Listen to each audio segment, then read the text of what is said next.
Alors, je vous partage ici mon écran pour la création d'un compte Trello. Donc, Trello, c'est une application qui va vous permettre d'organiser vos tâches de manière collaborative, en équipe, dans le cadre d'un projet, par exemple. Donc, je me suis connectée sur Trello.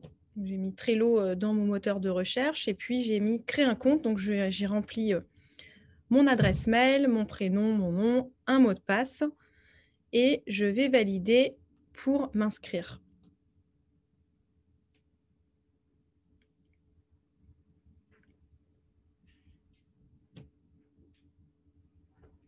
Voilà, donc je peux enregistrer mon mot de passe directement. Donc, on peut donner un nom à notre équipe. Donc là, je vais l'appeler EMI Digital.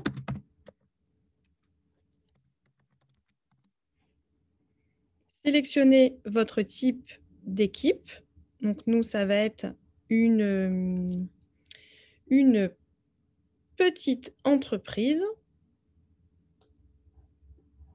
Et ajouter les membres de l'équipe. Donc ça, je le ferai plus tard, mais vous pouvez directement mettre les personnes que vous voulez intégrer, avec lesquelles, par contre, vous allez travailler à chaque fois dans tous les tableaux communs. Sinon, après, vous allez inviter au sein des tableaux. Parce qu'on va créer des tableaux, en fait, des boards. Donc voilà, donc là, je vais commencer sans le format business.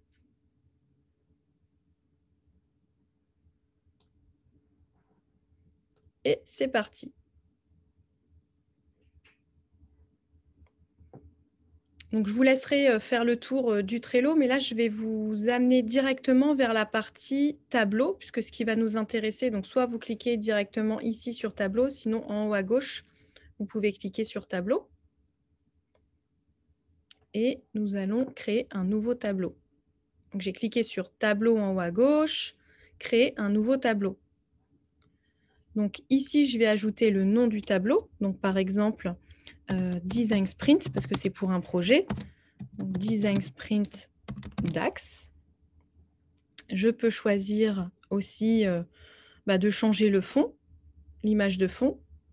J'ai choisi une fleur. Et visible ou pas par les membres de l'équipe, ou carrément public. Donc là, pour le coup, on va le laisser visible par les membres de l'équipe.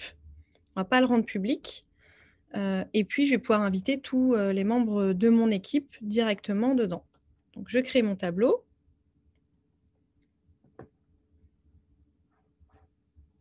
Ils veulent me vendre toujours l'option business class, mais moi, j'en ai pas besoin. Donc, je vais fermer cette petite fenêtre qui vient de s'afficher. Et voilà, je me retrouve dans un tableau dans lequel j'ai le nom de mon tableau, Design Sprint DAX, et j'ai directement mes 3 colonnes qui sont la colonne à faire, en cours et terminé, de créer. Donc après, les colonnes, vous pouvez changer les noms en cliquant sur la colonne, sur les 3 petits points. Vous pouvez renommer. Vous pouvez aussi les déplacer, les colonnes. Et vous pouvez ajouter des nouvelles colonnes en plus.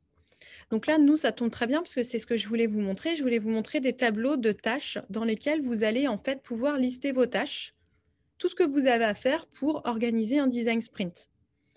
Et ensuite, au fil de l'eau, vous allez pouvoir le déplacer parce que la tâche, elle va être soit en cours ou terminée. Donc, ça va vous permettre de suivre l'avancement aussi des tâches collaboratives de l'équipe. Donc, je vais ajouter une tâche et vous verrez comme ça à l'intérieur d'une tâche tout ce que vous pouvez paramétrer dans la tâche en elle-même.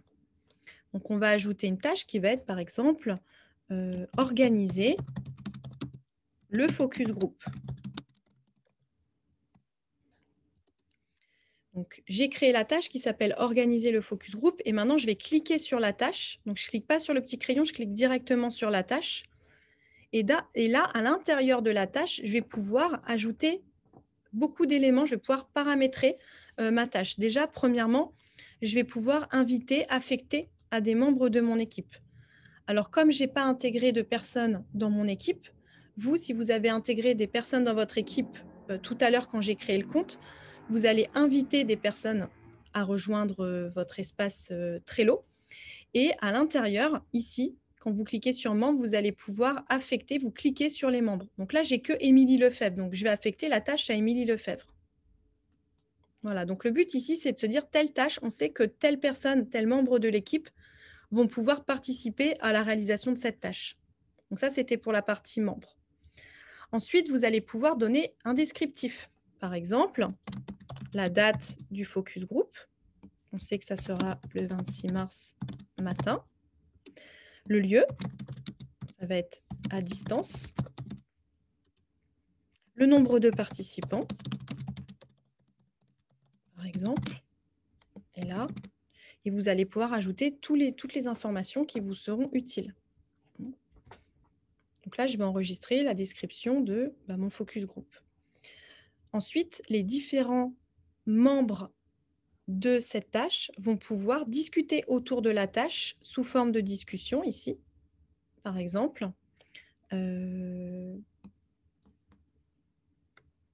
où en êtes-vous sur le choix des invités?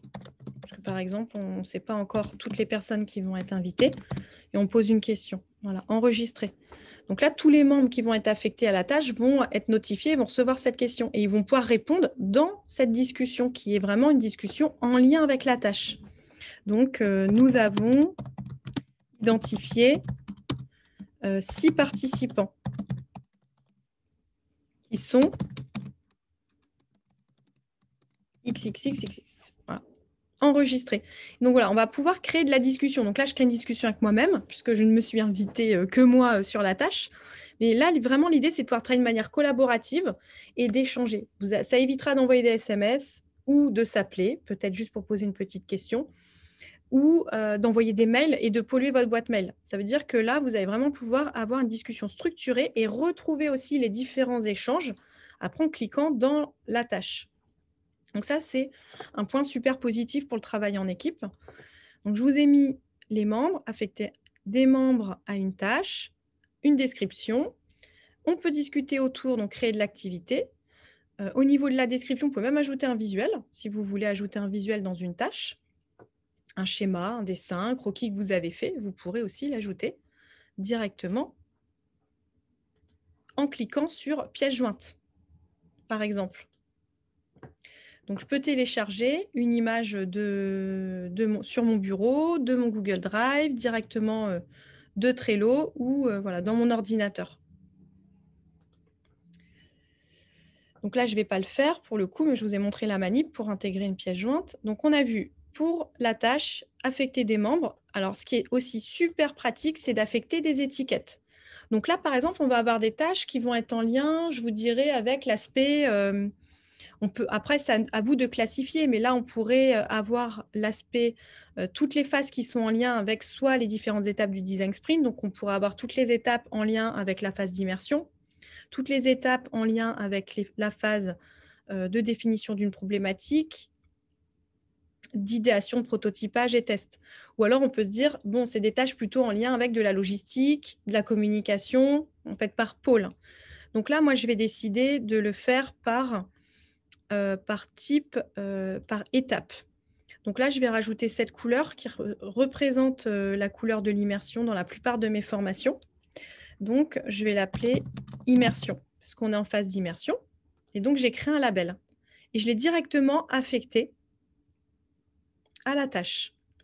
Donc, ce qui veut dire qu'après, quand j'aurai toutes mes étapes, quand j'aurai beaucoup de tâches, je vais pouvoir vraiment repérer de manière visuelle sur l'ensemble de mon tableau derrière si c'est une phase qui est liée à l'immersion, qui est liée à l'idéation, prototypage, etc. Donc là, j'ai affecté une étiquette. Je peux affecter d'ailleurs plusieurs étiquettes. Ensuite, on va pouvoir créer une checklist. Par exemple, la checklist du focus group. Parce que là, j'ai écrit organiser le focus group, mais si j'ai plusieurs tâches qu'on a déjà identifiées en équipe ou tout seul, en tout cas, là, je vais identifier des sous-tâches. Par exemple, identifier les personnes à inviter. Envoyer les invitations. Préparer le déroulé du focus group. Ça, c'est encore une autre sous-tâche en fait. Préparer, si c'est à distance, les tableaux dans Mural, et cetera, et cetera. Donc, on va mettre les sous-tâches, ce qui veut dire que bah, déjà, on a identifié les personnes, nous en avons identifié 6. On peut cocher. On a déjà rempli la tâche à 25 %. Vous voyez, ça se remplit. Donc, ce qui va permettre de vraiment suivre la tâche et de bien organiser tout le travail en amont pour gagner du temps après en termes d'organisation et de communication. Voilà. Et en plus, on va pouvoir ajouter en dessous là, de la checklist, je vais rajouter une date limite. Alors, organiser le focus group. Si mon focus group est prévu pour le 26 mars, eh bien, ça pourrait être intéressant de se dire notre tâche, tout doit être fini pour le 19. Le 19 mars à, par exemple, à 16 h.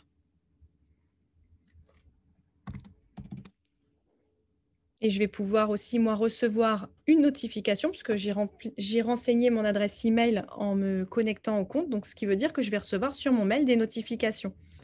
Donc là, je pourrais me dire qu'un jour avant, je vais recevoir une notification que la tâche doit être terminée pour demain.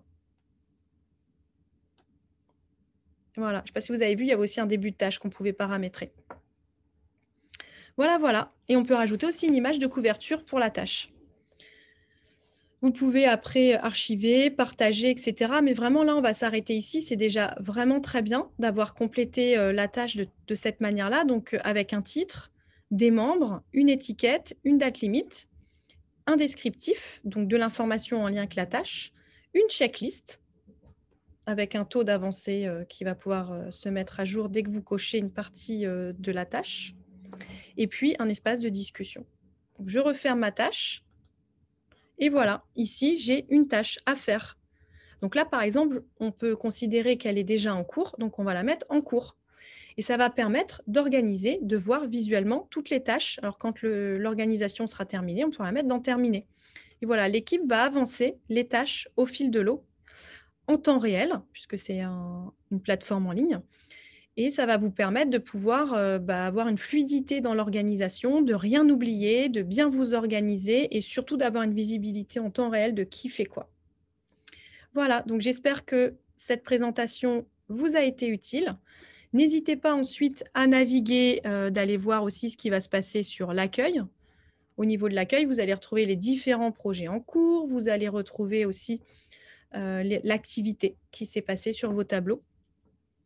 Et voilà. Donc moi, je vais m'arrêter à la partie tableau, qui était vraiment la partie la plus importante pour retourner voir vos tableaux. Vous cliquez ici et vous vous retrouvez dans votre tableau. Et en plus, à droite, vous voyez que vous avez de quoi paramétrer votre tableau. Changer le fond, rajouter des stickers, voir toute l'activité, qui a fait quoi, qui a modifié quoi dernièrement. Voilà, voilà. Donc, je vous souhaite une bonne organisation de vos activités. Là, on pourrait dire de vos design sprints, en tout cas pour le cas. Et à bientôt.